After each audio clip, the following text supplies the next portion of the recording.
Good morning everyone, welcome to forex trading with Naveen. మనం ప్రతిరోజు analysis video చేస్తున్నాం, ప్రతిరోజు జోన్స్ ఇస్తున్నా కదా. నిన్న ఇచ్చిన జోన్స్ని బేస్ చేసుకొని మార్కెట్ ఏ విధంగా మూవ్మెంట్ ఇచ్చింది, మరి ఈ రోజు మార్కెట్ ఏ విధంగా మూవ్మెంట్ ఇచ్చే అవకాశం ఉంది ఒకసారి చూద్దాము.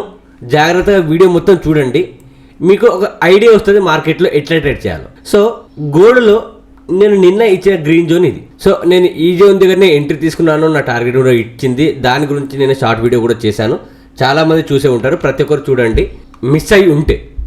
సో నేను ఈ జోన్ ఇచ్చాను, ఈ జోన్ దగ్గర రీటెస్ట్ దగ్గర ఎంట్రీ తీసుకోమని చెప్పాను. మార్కెట్ కరెక్ట్ ఈ జోన్కి వచ్చింది, రీటెస్ట్ చేసింది, టార్గెట్ ఇచ్చేసింది.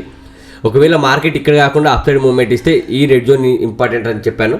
ఈ రెడ్ జోన్ దగ్గర రీటెస్ట్ చేసినప్పుడు అప్ సైడ్ ఎంట్రీ తీసుకోమని చెప్పాను. సో రెండుట్లో ఏదో ఒకటి జరిగినా ఎంట్రీ తీసుకోమని చెప్పాను. సో మార్కెట్ ఏం చేసింది, డౌన్ఫాల్ అయ్యి ఈ జోన్కి టచ్ చేసి డౌన్ సైడ్ మూవ్మెంట్ ఇచ్చింది. సో ఇప్పుడు కూడా డౌన్ సైడే వెళ్తుంది. మళ్ళీ ఈ గ్రీన్ జోన్ని మార్కెట్ బ్రేక్అవుట్ చేసింది, బట్ ప్రాపర్ బ్రేక్అవుట్ కాదు. ప్రాపర్ బ్రేక్అవుట్ అంటే ఎట్లయితుందో నా స్టూడెంట్స్కి తెలుసు. సో ప్రాపర్ బ్రేక్అవుట్ కాలేదు. సో దీనికి ఇప్పుడు ఎట్లా ప్లాన్ చేసుకోవాలో నేను చెప్తాను. అంతకంటే ముందు ఒకసారి బీటీసీ కూడా చూద్దాము. నేను బీటీసీలో ఇచ్చిన జోన్ ఈ గ్రీన్ జోన్, ఈ గ్రీన్ జోన్ దీన్ని టచ్ అయితే డౌన్ సైడ్ ఎంట్రీ తీసుకోమని చెప్పాను. మార్కెట్ ఈ గ్రీన్ జోన్ని టచ్ చేయలేదు, అక్కడ నుంచే డౌన్ఫాల్ అయ్యింది. ఈ రెడ్ జోన్ని డౌన్ ఫాల్ చేసిన తర్వాత రీటెస్ట్ దగ్గర డౌన్ సైడ్ ఎంట్రీ నాకు దొరికింది. స్ట్రాటజీని బేస్ చేసుకొని నా స్టూడెంట్స్ కూడా క్యాప్చర్ చేసి ఉంటారు. సో నేను ఒకటి గమనించారా మీరు, లాస్ట్ 3 days మండే రోజు చెప్పాను నేను, మార్కెట్ స్ట్రక్చర్ అనేది డౌన్ సైడ్ షిఫ్ట్ అయింది, only down side trades identify చేయమని ఇక్కడ నేను చెప్పాను. అక్కడ నుంచి చూడండి మార్కెట్ ఎంతలా డౌన్ఫాల్ అయిందో, ఎంతగానో మార్కెట్ డౌన్ఫాల్ అయింది. మళ్ళీ మనకు మార్కెట్ స్ట్రక్చర్ ఎప్పుడు అప్ సైడ్కి షిఫ్ట్ అవుతుంది, మళ్ళీ ఎప్పుడు అప్ సైడ్ ట్రేడ్స్ ఐడెంటిఫై చేయాలో కూడా మనకు తెలుసు.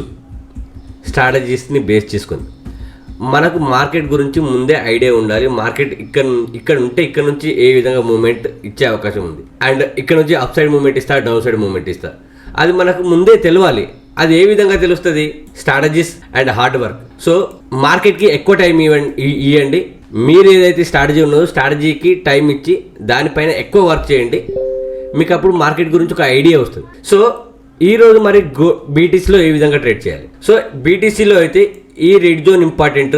ఇప్పుడు మార్కెట్ ఈ రెడ్ జోన్ దగ్గరికి వస్తే డౌన్ సైడ్ ఎంట్రీ తీసుకోండి. ఒకవేళ మార్కెట్ ఈ రెడ్ జోన్ని బ్రేక్ డౌన్ చేస్తే రీటెస్ట్ దగ్గర డౌన్ సైడ్ ఎంట్రీ తీసుకోండి.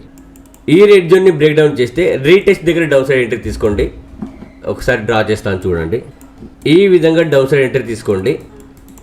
లేదా డైరెక్ట్ మార్కెట్ ఈ విధంగా అప్ సైడ్ మూవ్మెంట్ ఇస్తే ఈ రెడ్ జోన్ దగ్గర డౌన్ సైడ్ ఎంట్రీ తీసుకోండి. ఒకవేళ మార్కెట్ ఈ రెడ్ జోన్ దగ్గర ఎట్లాంటి ప్రాపర్ కన్ఫర్మేషన్ ఇవ్వకుండా మార్కెట్ అప్ సైడ్ మూవ్మెంట్ ఇచ్చింది అనుకోండి, మళ్ళీ ఈ గ్రీన్ జోన్ అనేది ఇంపార్టెంట్ జోన్. ఈ గ్రీన్ జోన్ దగ్గరికి మళ్ళీ మార్కెట్ వచ్చినప్పుడు గ్రీన్ జోన్ నుంచి డౌన్ సైడ్ ఎంట్రీ తీసుకోండి. సో ప్రాపర్ కన్ఫర్మేషన్ తీసుకొని ఎంట్రీస్ తీసుకోండి, అండ్ టెలిగ్రామ్లో జాయిన్ అవ్వండి. ఇంకా న్యూ జోన్స్ ఏమైనా యాడ్ అయినా నేను మీకు అప్డేట్ చేస్తాను. ఇది బీటీసీలో ప్లాన్. ఒకవేళ మార్కెట్ స్ట్రక్చర్ షిఫ్ట్ అయితే కనుక ఈ గ్రీన్ జోన్ ఇంపార్టెంట్, దీన్ని ప్రాపర్ బ్రేక్అవుట్ చేయాలి. ఒకవేళ ప్రాపర్ బ్రేక్అవుట్ చేసి మార్కెట్ స్ట్రక్చర్ షిఫ్ట్ అయితే నేను మీకు అప్డేట్ చేస్తాను. సో ఒకసారి గోల్డ్ చూద్దాము. గోల్డ్లో మార్కెట్ ఈ గ్రీన్ జోన్ని బ్రేక్అవుట్ చేసింది, బట్ ప్రాపర్ బ్రేక్అవుట్ కాదు ఇది. నేను ప్రాపర్ బ్రేక్అవుట్ అయినప్పుడు టెలిగ్రామ్లో అప్డేట్ చేస్తాను, అప్పుడు మార్కెట్ స్ట్రక్చర్ అనేది షిఫ్ట్ అయిపోతుంది, అప్ సైడ్ ఎంట్రీస్ చూడాలి. అండ్ ప్రాపర్ బ్రేక్అవుట్ అయినప్పుడు ఈ గ్రీన్ జోన్ అనేది ఇంపార్టెంట్ అవుతుంది.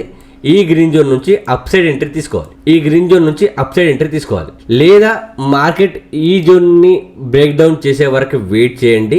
ఈ జోన్ని బ్రేక్ డౌన్ చేసిన తర్వాత, ఈ రెడ్ జోన్ని మార్కెట్ బ్రేక్ డౌన్ చేసిన తర్వాత రీటెస్ట్ దగ్గర డౌన్ సైడ్ ఎంట్రీ తీసుకోండి. ఈ విధంగా డౌన్ సైడ్ ఎంట్రీ తీసుకోండి. సో ఇంకా ప్రాపర్ సెటప్స్ ఏం రాలేదు గోల్డ్లో. ఇంకా ప్రాపర్ సెటప్ వచ్చినప్పుడు నేను మీకు టెలిగ్రామ్లో అప్డేట్ చేస్తాను. అండ్ ఇంకొకటి, నేను టెలిగ్రామ్లో ఒక పోల్ చేశాను, బిగ్గెస్ట్ ఎనిమీ ఇన్ ట్రేడింగ్ అని. నా టెలిగ్రామ్ మెంబర్స్ 39% ఎమోషన్ అని, 39% పేషెన్స్ లేక అని ట్రేడ్ చేశారు, రేట్ చేశారు, ఓటేశారు. మరి మీరేమనుకుంటున్నారో ఒకసారి నాకు కామెంట్ చేయండి. మరిన్ని ఇట్లాంటి ట్రేడింగ్ కంటెంట్ గురించి ప్రతి ఒక్కరు ఫాలో అవ్వండి. Thank you guys, have a great day.